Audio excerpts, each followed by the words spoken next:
Greetings and salutations. This is a very special video. They're all special, they're all different. If you want to endorse what we do here, remember to subscribe, because that's a very important thing to do. Most people don't bother, but it helps if you do. Now, you're going to need to open up your heart, your mind, and your soul to comprehend this, because the ego doesn't want to hear what I'm going to share today. And the truth has a way of bouncing off the head or going in one ear and out the other. This is going to be hard to retain. It's not particularly complicated, but a lot of people are just so anti-truth that they're just going to have trouble absorbing this. So make the extra effort, dig deep, and try to absorb what I'm going to say. Now, you might wonder about the title of this.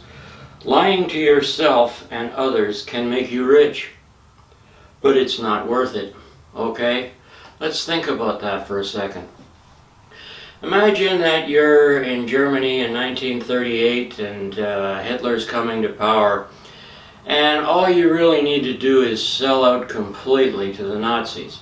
If you sell out completely to the Nazis, like most of your friends and family have already done, then you'll be making 5 times more money, you'll be invited to all the right parties, you'll get promotions at work, everything will go your way. All you have to do is sell out completely. You know, have you ever heard the expression that happiness is a choice? Okay. I've heard that for so many years, and I honest to God, I didn't know what the hell they're talking about. What do you mean happiness is a choice? You think if I could just wave a magic wand and all problems and difficulties would go away, you think I wouldn't have done that already? But I really didn't know the context of it. I really didn't know. I didn't get the fact that what they were really telling me is all I have to do is sell out completely. Sell out all of my values as a human being. Surrender my faith, my sense of honor, my integrity, sell all of that out completely, and I can have the same empty, meaningless happiness that other people enjoy. Now, it sounds like, well, no, that can't be what they meant. I mean, these are nice people, they're not terrible people. They wouldn't be wanting me to sell out all of those things. Well, let me give you a couple of examples. Food for thought. Okay, when I was 24, 25, an offer was made to me that, you know, I wouldn't have to put up any of the money myself, but I could get into, you know, land development, real estate development, building houses. I'd be financed, I'd make millions of dollars. And I knew this was true because it was from an immediate relative. I'm not going to say name names, but I'm just saying. This was an invitation to make millions of dollars, and all I'd really have to do was one thing, the cardinal rule. I had to sell out my faith completely. And I said, oh, wait a minute, let me get this straight. You know, Jesus was a carpenter. He could build houses. What are you talking about? I could apply for a job at the CIA, and they wouldn't tell me, well, you got to sell out your faith, and you got to sell out your integrity. No, well, he said, no, I hate the religion bug. I can't be around it. You got to lose that entirely. If you want to, you can get it back later in life. Now, almost everybody I know would have accepted that offer. And they would have thought, well, you know, he's right. I can just give up my faith right now, and sometime later in life when I'm rich, I can go out and get it back. I'll get it back later in life. That's what I'll do. That's what he's suggesting. I should do that. I mean, this is the opportunity of a lifetime. Why wouldn't I say yes? You know, maybe happiness is a decision. Well, that's quite a decision, isn't it? Well, maybe I'm not the average person, but if there's a fork in the road, and one way is you get money, you just have to give up your faith.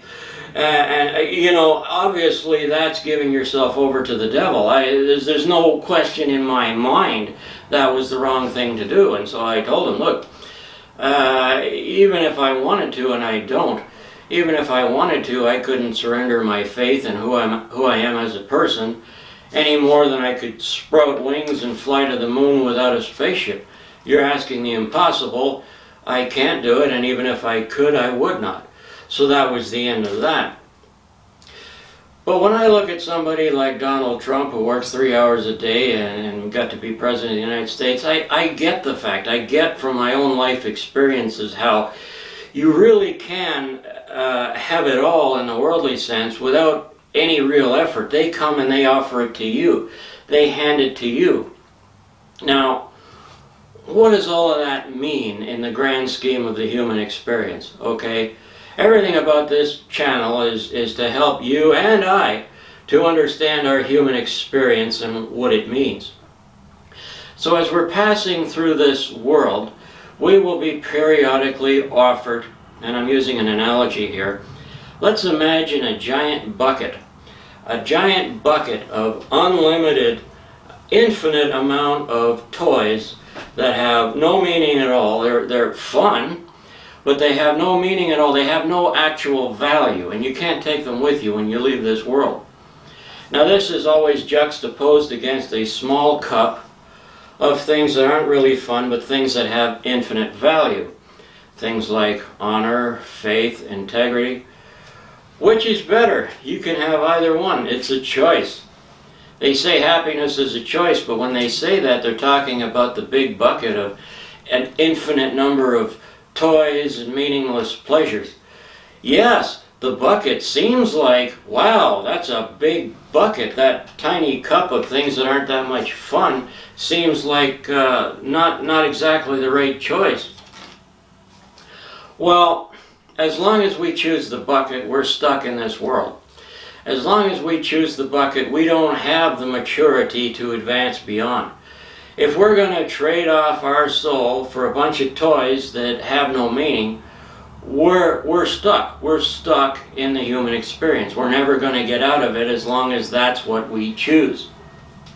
Now, I talked about positive thinking the other day and juxtaposed it against mindfulness.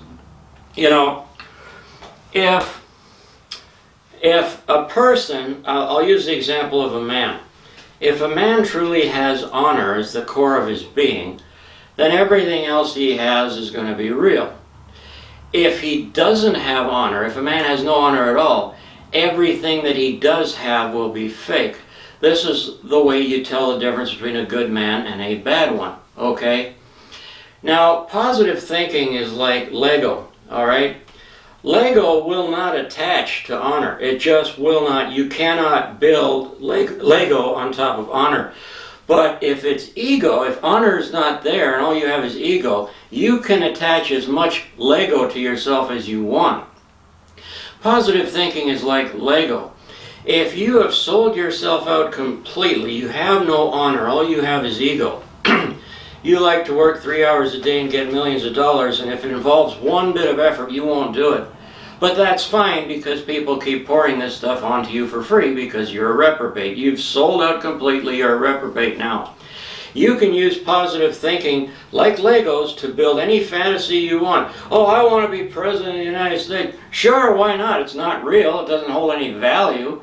I think just about every politician in the United States is one of those. Ego-based, having sold out, total reprobate, and they build on themselves with these Legos. They use positive thinking like Lego. If you have honor as the basis of your core, that Lego won't stick. You know, no good person has ever benefited from positive thinking, right? It's a Lego fantasy. You can have whatever you want if you're a reprobate, and the Lego is the way you do it. When people say happiness is a choice, clearly that must be what they mean. Now, if you look at these people, these high-paid media people in the U.S., these anchor men and women, if you can be so sold out, so completely, that you can tell yourself that when a democratically elected government is destroyed and replaced with a dictatorship, the administration is doing this in the name of democracy. If you can convince yourself that that was done in the name of democracy and that it's good, if you can become one with that false narrative and proclaim that the government is right, this nation was destroyed and we've done this in the name of democracy, and believe it, then you are a reprobate. You can have whatever you want by adding these Legos onto your soul. If you can destroy democracy, if you can destroy a nation, make it a failed state, and say to the people that this was a humanitarian effort, if you can believe it, if you can sell that completely, well, that explains why you make millions of dollars as an anchor person for MSNBC or CNN or Fox News. It makes perfect sense. You've added these things, you've built these Legos onto yourself. You are a reprobate, you're a completely false individual. But if you're a good person, and you're trying to use this visualization and these affirmations and this positive thinking, you're trying to stick Legos onto honor, and that'll never work. Now you might say, okay, well, you've demonstrated how people can get rich by selling out and lying to themselves and others. Okay, but what's the bad part of it? Well, the bad part of it is this. Everything that you gain will be worthless. You will never have true love. You will never have the truth. You will never have honor. And you will never have value as a human being. Most people, understanding it, if they understood it that way, they wouldn't want it. If we're stuck in this human experience, which is essentially a nightmare, and there's no way out as long as we're choosing the big bucket instead of the small cup, there's going to be a day when we realize the small cup is the right answer and the big bucket is the wrong answer. Okay, we need to forget about the big bucket. Okay, we need to look at the small cup. The small cup contains a small number of things that have infinite value. Faith, honor, true love, respect, decency, kindness. That's what's in the tiny cup. Yeah, it's true those things might not be fun in the short term. Are you all about fun? Is that all you care about? Or do you want to have meaning in your life? Alright, I'm going to leave that thought with you. I hope you subscribe to this channel. I hope you're willing to endorse the truth. Some people aren't. They're afraid to be associated with the truth. I don't think you're a fearful person. I really don't. I think you're going to subscribe. My name is Scott McGurn, and thank you for your time.